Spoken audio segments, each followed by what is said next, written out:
Thank you for joining me as I continue my examination of the book On Guard by William Lane Craig from my atheist perspective. In this video, we're going to cover Chapter 5. Why is the universe fine-tuned for life? Don't you love when a professional philosopher who has repeatedly called out others for employing logical fallacies begs the question in a chapter title of his own book? Anyway, we'll get to why I say that he's begging the question in a little while. First, let's get into the chapter. Craig begins by citing Plato, who argued that there are two things which lead people to believe in God: the existence of the soul and the orderliness of the universe.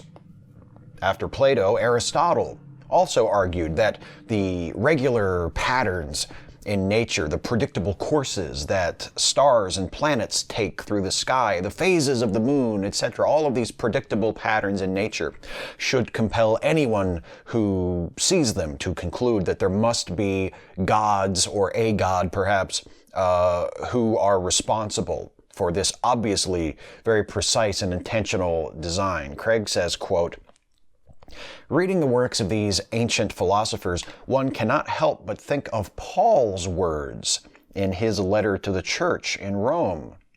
Ever since the creation of the world, his invisible nature, namely his eternal power and deity, has been clearly perceived in the things that have been made." And that would be Romans chapter 1, verse 20. "From earliest times, men wholly ignorant of the Bible have concluded on the basis of the design in the universe that God must exist." But you were not the chosen brother, Bill. It was Paul. Paul is the one who was chosen. I can't help myself. So apologists like Craig will take the fact that lots of people who knew nothing of the Bible concluded independently that gods existed or that the universe was designed as proof of the truth of the Bible. They kind of reverse engineer it. They frame it as, see, the Bible's teaching about the power of general revelation is true. Not even people who haven't read the Bible, they can tell that God exists. They can't deny the existence of God. They can see it in nature, just like the Bible says.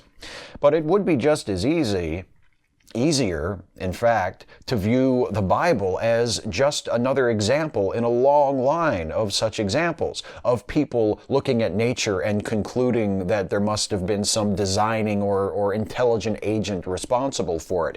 The authors of the Bible, just like Plato, just like Aristotle, just like any number of philosophers and mystics and religious teachers and ordinary people throughout human history, looked at the world and saw a design that they believed could only be explained as the work of an intelligent being. Craig only centers his argument on the Bible because he's a Christian, and his purpose is ultimately to argue for the existence of the Christian God and the truth of the Bible. In other words, he's biased. The most important thing to remember from my perspective is this: Plato, Aristotle, Paul, and everyone else concluding that the universe is designed and that God exists does not mean that the universe is designed or that God does exist. What it means at most is that the universe has the superficial appearance of design. The closer we examine the universe, the less designed it looks. The fact that people concluded that it was designed based on the patterns and regularity they perceived in nature isn't really evidence of anything other than the human capacity to be wrong.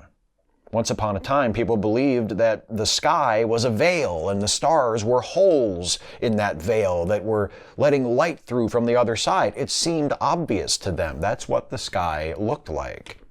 People used to believe that the Andromeda galaxy was a cloud within our own galaxy. For most of the time we've known about it, it was called the Great Andromeda Nebula, not the Andromeda Galaxy. It wasn't until the 1920s that a consensus began to form among astronomers that Andromeda existed outside our own galaxy and that the universe was much, much larger and existed far beyond our own Milky Way. Seemingly obvious, long-held ideas can be wrong. That's my point. Anyway, Craig declares that modern astronomers have discovered that the current state of the universe, which allows for the existence of life, is the result of a precise set of conditions that rendered the universe fine-tuned for life. Now, Craig is expressing this in a very misleading way. He's either honestly mistaken or he's willfully lying. The universe is fine-tuned in the sense that certain conditions are just so, and if those conditions were very much different than they are, then life as we know it could not exist. There is a very narrow range of acceptable values that those various constants, as they are called, the physical constants, could have. And sometimes astronomers and other scientists will use the term fine-tuning to describe this. But the way Craig describes it, I think, is a little misleading, especially when he is describing it to his audience of Christian readers. It's true that there are certain factors which could not be very different than they are, or else the existence of life would not be possible. But that doesn't mean that the universe was fine-tuned by someone for the purpose of allowing life to exist. And that is the impression that Craig is kind of implicitly giving to his audience. Well, scientists all accept that this is the way it is and that it was fine-tuned for life. And that is not the scientific consensus. The scientific consensus is that if conditions in the universe were different than they are as we find them, then life as we know it could not exist. But that doesn't mean that scientists all around the world agree that the conditions of the universe were fine-tuned by somebody or something for the purpose of allowing life to exist. That simply is false. Craig discusses the physical constants, the values of various forces that are unchanging and, so far as we can tell, universal. For example, the force of gravity, or the strength of the electromagnetic reaction, or the strength of the strong and weak nuclear forces. These are things that we measure and we find them to be the same everywhere, and they are constants. Craig stresses that the laws of nature don't determine the value of these constants. There could conceivably be universes with the same laws of nature, but where these constants had different values. And my question is, how does Craig know this? It's possible that there could be other universes with different values for the constants, but it's also possible that the values those constants have in our universe are the only values they could ever have. We don't have other universes to study and compare to ours, so we don't know. Craig also says the laws of nature do not determine the value of these constants. And that's true, but strictly speaking, the laws of nature don't determine anything. By laws of nature, I'm going to assume that Craig means the laws of physics. His language is often imprecise when he discusses scientific matters, but I think it's a fair interpretation of what he writes to say laws of nature are equivalent to the laws of physics. The laws of physics are descriptive. They are constructs that we came up with to enable us to talk about how things work. They don't determine anything. The speed of light isn't what it is because of the law. The law is what it is because that's the speed at which light travels. It's not as if light would go faster if it could. That's how fast it goes. That's what the law says. The law is describing the condition. And again, Craig speaks imprecisely, and usually that wouldn't be an issue because we speak imprecisely about scientific matters in casual conversation all the time. Most of us who aren't trained scientists don't even know how to speak precisely about it. We don't have that knowledge. But Craig is benefiting from the scientific ignorance of his audience and the imprecise nature of his speech, which allow him to make a sweeping statement like, there could be universes governed by the same laws of nature, even though these constants had very different values, as though it's a fact that the values of the constants in our universe could be different than they are. And that's not a fact. We don't know that that is possible. Craig explains that by fine-tuned, he means that the values of the various constants must fall within a very narrow range in order for life to possibly exist in the universe, as I mentioned a few minutes ago. He goes on to declare that fine-tuning in this sense is not controversial. And again, he's correct that scientists do sometimes use the term fine-tuning, and they do refer to that precise sort of narrow range of acceptable values for the existence of life in the universe that those constants could theoretically or hypothetically have. But again, his imprecise language leaves room for interpretation that could greatly be to Craig's benefit. It appears to be true that there is that very narrow range of values for the constants that is compatible with the existence of life, or indeed of the universe as we know it in general. If these constants had very different values, assuming that was possible, or even slightly different values in some cases, the universe would be a very different place. Depending on what constants had different values and how different those values are, the universe could not only be without life, but without galaxies, without stars, without any number of structures that are familiar to us, that to our thinking are synonymous with universe. You think of universe, you think stars, galaxies, planets, nebulae, and if the laws of physics, or excuse me, not the laws of physics, because Craig insists the laws of physics would be the same, if the constants were of different values, those various structures would not exist at all. So in that sense, yes, the universe is fine-tuned. But as employed by Craig to his audience, there is an opening for his readers to interpret fine-tuned as a process that requires the involvement of a fine-tuner, which would of course be God. It is their way of sneaking in this very misleading, very incorrect idea that the consensus of modern science as to the arrangement of the universe points to a designer, when that is not the case. Now, over the next few pages, Craig describes several examples of the fine-tuning of the universe, his ultimate point being that the range of acceptable values of the constants to allow for life is so small that it would be almost impossible for a universe with randomly determined values to be life-permitting. As I mentioned already, this is basically gibberish. We don't know if it's even possible for the constants to have any values other than the ones that they have. We certainly don't know what range of possible values those constants could have if they can be different. Craig has referred to the laws of nature, which I believe means the laws of physics, several times in this chapter. But since we've never seen the constants with any other values, since we have no other universe, specifically another universe with different constant values, to study other than our own, we have no way to construct physical laws that describe the constants or their behavior or their range. We have just the one example of our universe, and in our universe, they're constants. That means their value never changes as far as we can tell. So we don't know what other values they might have, if any. We don't know why they have precisely the values that they have. We don't know. And if we don't know, then it makes no sense. It is utterly meaningless to speak in terms of probabilities, as Craig does often when he gets on this subject of the fine-tuning of the universe. Anyway, Craig's point is that the universe is fine-tuned, and it pretty much had to be the way it is in order for us to be here. So, quote, the question we face then is this: what is the best explanation for the cosmic fine-tuning? Many people think that the reason the universe is finely tuned for life is because it was designed to be life-permitting by an intelligent designer. But design is not the only alternative. There are also physical necessity and chance.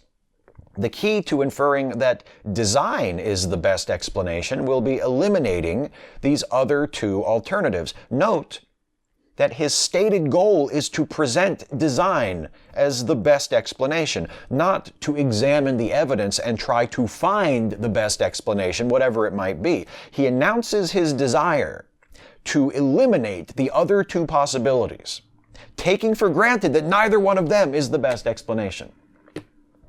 And as I said before, the imprecise nature of his language, or in this case you might even call it not imprecise, but misleading, perhaps intentionally misleading nature of his language when he says, many people think that the reason the universe is finely tuned for life.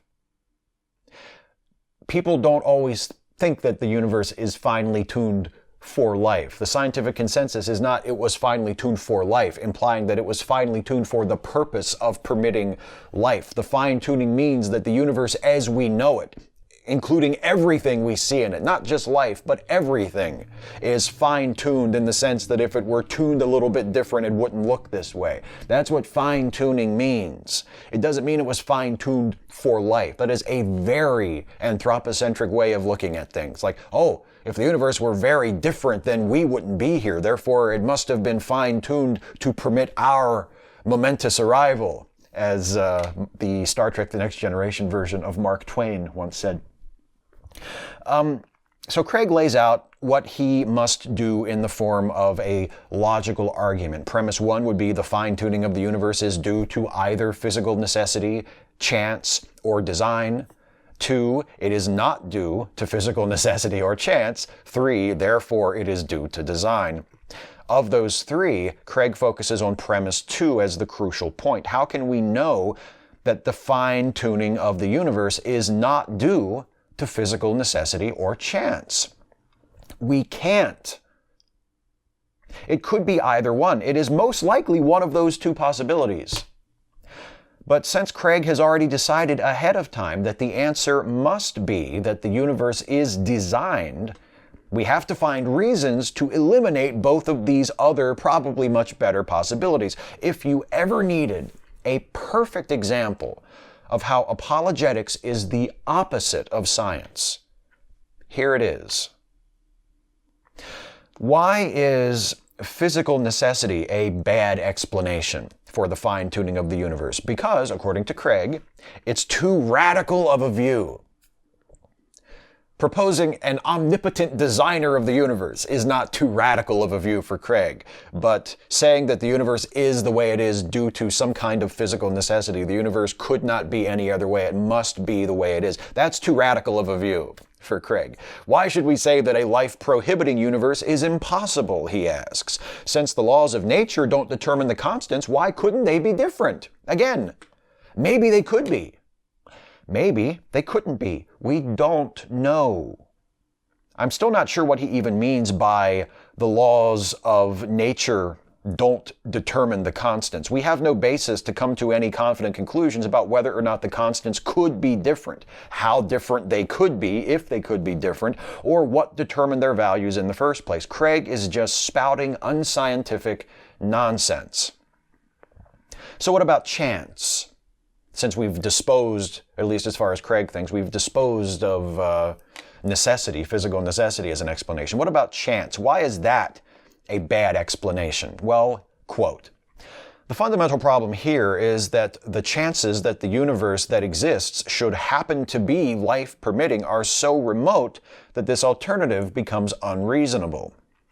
For what feels like the millionth time, Craig is just spouting gibberish. He spends another few pages going over how incredibly unlikely it is that our universe would just so happen to be life permitting, but it's all meaningless because we have no idea if universes with different constants are even possible, or if they are possible, how different the constants could be. Craig actually addresses this objection, but he does so in the most ridiculously, deliriously Craigian way imaginable.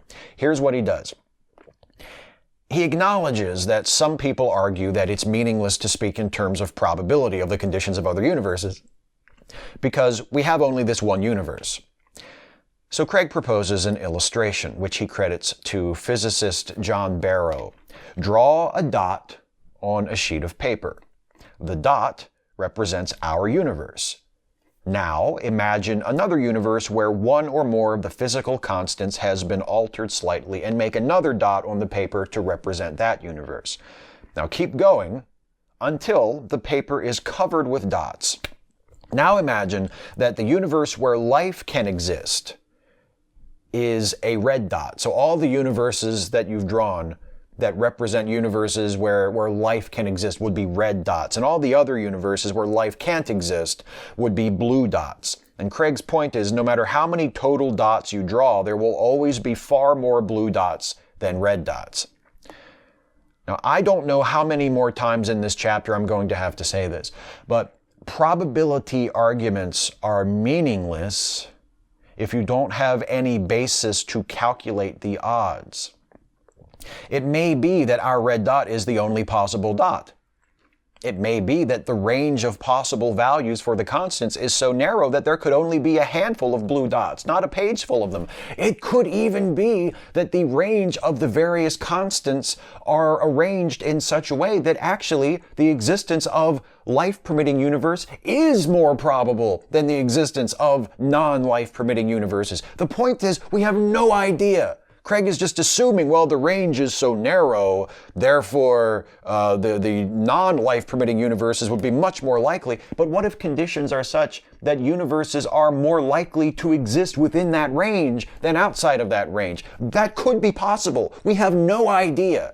Again, Craig is just spouting nonsense. Until we know how many possibilities there are, it is meaningless to speculate on how probable the existence of our universe is.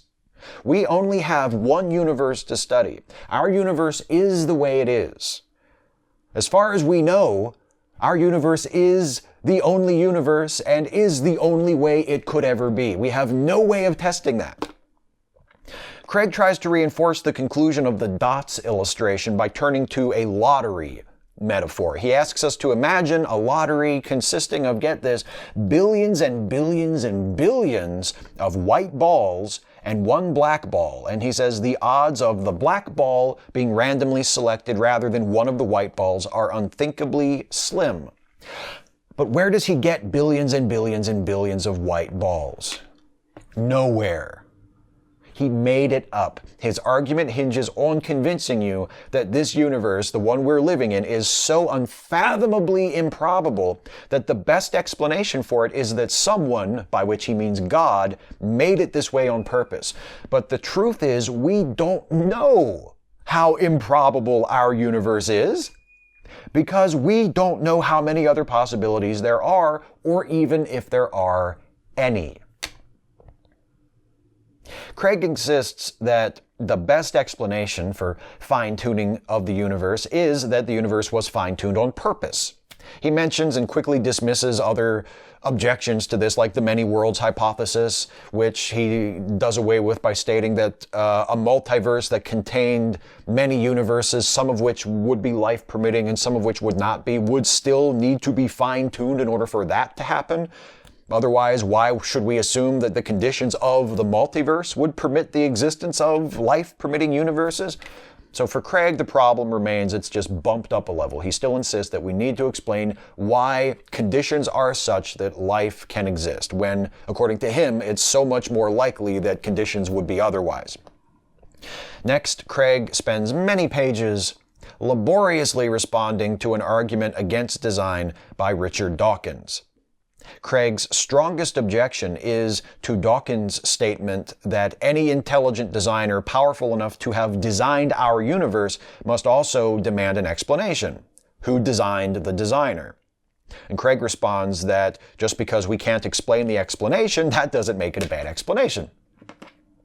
Craig also reminds us that God is a pure mind and a remarkably simple entity, not a physical object composed of many parts. And Craig doesn't repeat it here, but he might also remind us that he has defined God as a necessary being, and therefore his God requires no further explanation. In fact, as silly and arbitrary as it is, Craig's God needs no explanation by definition argument would actually work better here than his bizarre God is so simple argument. His point is that Dawkins is wrong to assume that the designer of a complex universe would have to be complex itself, but that misses the point of the argument Dawkins is trying to make here, I think. Whether the designer of the universe is simple or complex in its construction, whether or not it's physical, no matter how many parts it has, that designer would have to be smart enough and powerful enough to intentionally create this specific universe. And if Craig is going to argue that our universe demands an explanation of where it came from and how it got to be this way by virtue of its mere existence, surely an entity capable of creating such a universe would demand no less of an explanation. And if a person such as Craig is prepared to give such an explanation for our universe, it hardly seems fair for him to waive off this necessity for an explanation of his explanation. Sure, Craig can say that we don't need to explain where the explanation came from, but if he is offering a specific explanation, which he claims to know a lot about, and that explanation turns out to be pretty far-fetched and unfounded and inexplicable in its own right, that kind of casts some doubt on how good of an explanation it is, right? If we're walking along a beach and we stumble upon a clock, and you say, "Where'd this clock come from?" And I say, "Well, obviously, someone made this clock." Good job. That's an acceptable, though very vague and very general explanation. The fact that I can't explain who made the clock isn't relevant. The clock was obviously made by somebody. Similarly, if we stumble upon the clock and I say, "Oh, the clock was made by Howard Miller." See? There's the logo right there. And I seem to recall a ship carrying a load of Howard Miller clocks sinking a few miles offshore from here a few months ago. This clock must have floated in from that wreck. That explains where the clock came from. That would be a reasonable and a more specific explanation, assuming that I had my facts right. Still a lot of speculation there, but speculation based on available evidence which could be verified or falsified, and on the face of it seems to be a pretty solid, specific explanation for where the clock came from, again assuming that I've got my facts right. But what if I say that clock was made by the clock fairy? And when you ask me, what's the clock fairy? I say, well, the clock fairy is a magical spirit with the power to make clocks, and all clocks are the result of the clock fairy's work. And you ask me, where did the clock fairy come from? And I say, it doesn't matter where the clock fairy came from. Someone had to make the clock, and the clock fairy is the best explanation because making clocks is what the clock fairy does. It's irrelevant that I can't account for where the clock fairy came from. The clock fairy is still the best explanation. Does it sound like I know where the clock came from? The most powerful refutation of the fine-tuning argument that I know of is something that I've shared before, and in fact, I've shared it so often in past Atheist Reads videos and other videos of mine that I didn't even include it in my script. This is the end of my script. So for those of you who saw the script early, I'm going off script. But to me, the best explanation from a secular atheistic point of view of the apparent fine-tuning of the universe is simply to observe that the universe and its inherent conditions were here first. And all of the objects that we see within the universe, from galaxies to stars and star systems with planets and moons and asteroids and comets, down to the ecosystems that we find on those planets, down to the forms of life that we find existing on this planet. All of those things are things which exist that are permitted by the conditions of the universe in which they exist. In other words, it's exactly what we would expect to see. When you see a fish swimming in water, do you think, I wonder who put this water here for the benefit of this fish? Or do you assume that the fish is an organism that has been produced by a long chain of evolution and adaptation to live and function and thrive in that water? That is the case, I believe, and that is the most reasonable way to look at it when you consider that fine razor's edge of values that the universal constants have to have in order for the universe to be the way it is. The universe is the way it is. Things that exist in the universe are things that are able to exist in the universe according to those conditions, including us.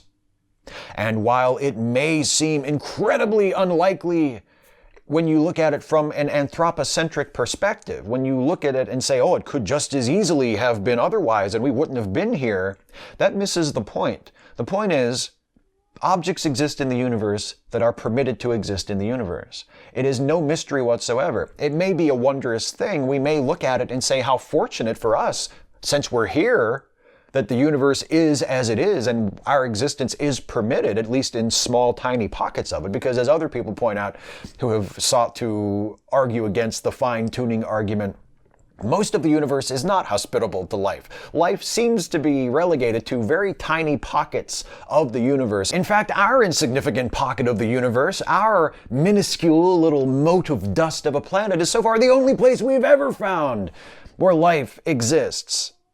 And if you look at it from the top down rather than from the bottom up, it makes sense that yes, from our perspective, it is a wonderful, glorious thing that the universe is the way it is, so that even in tiny little sections of the universe, our form of life can exist, and we can be here to ask these questions and to behold the majesty of this wonderful universe in which we live and of which we are a part.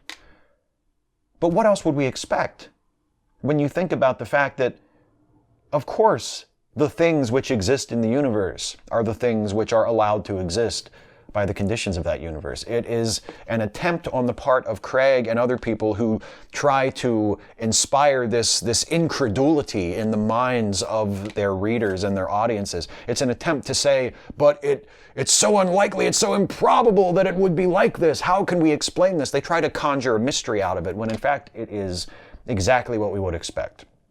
There is no mystery whatsoever. That doesn't mean that it loses any of its impact. That doesn't drain it the least bit of wonder in my mind. It is still a fantastic, wonderful thing that the universe is the way it is, and that we are able to come into being and grow up in this universe and learn about it and study it and behold all of the wonderful things, and to study and explore and ponder over the many mysteries that are at our fingertips, the many mysteries about the existence of the universe and the nature of it that we do find and that we have grappled with for centuries and will probably continue to grapple with through science and philosophy and art and literature for as long as there are human beings around to grapple with such things. Those are all wonderful things. But one of those mysteries is not the fine-tuning of the universe.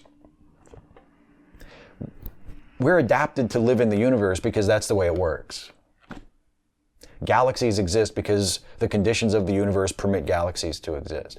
And unless you think there is something uniquely special about galaxies, that we should be amazed that galaxies exist, unless you think there's something special about life, and therefore we should be amazed that life is allowed to exist, it's really not a mystery at all. Craig tries to make it a mystery because his argument depends on instilling that sense of amazing, ridiculous improbability. But there's no reason to go there at all. We don't have any idea how improbable our universe is because we don't have any other universes to compare it to. And if you look at it from the top down, our existence in this universe is not improbable at all. We exist because the conditions allow for our existence. Mystery solved. Well, as I said, went off script a little bit there at the end, but I know it by heart because I've made that argument so many times in response to this fine-tuning argument. Next, and that is the end of that chapter, we are halfway through this series now, kids. Halfway through. Next video will be chapter 6. The title of that chapter is Can We Be Good Without God? It's another one that if the question were answered honestly and directly, it'd be a really short chapter. But we're going to take a look at what Craig has to say in chapter 6, Can We Be Good Without God? That'll be the subject of the next video in this series. Thank you so very much for watching this video of the series and for watching this series in total and for watching all of my stuff that you have ever watched. I can't tell you how much I appreciate your attention and your support. If you have something to say in response to something I have said in this video, please do leave a comment. Let me know your thoughts, whether you are an atheist or a Christian or some other stripe of believer or non-believer. I would love to know what you think about what I have had to say here, whether you agree or you disagree, or you think I made a point really well, or you think I was completely off base, or you think you could have said it better. I would love to hear whatever you have to say in response to what I have had to say. And also, as always, if you enjoy this work that I do, if you enjoy the videos that I do on this channel in general, You can help me to keep making them and to make more of them and to make them better by supporting this channel with a monthly donation through Patreon. You can go to patreon.com/Steve Shives to become a patron for as little as $1 a month. And believe me, those $1 a month pledges help tremendously. But if by chance you can afford more than $1 a month and you think I'm worth it, and you pledge at $5 a month or higher, one of the perks you can take advantage of is you get a sneak peek at the scripts for these Atheist Reads videos. I post them the day before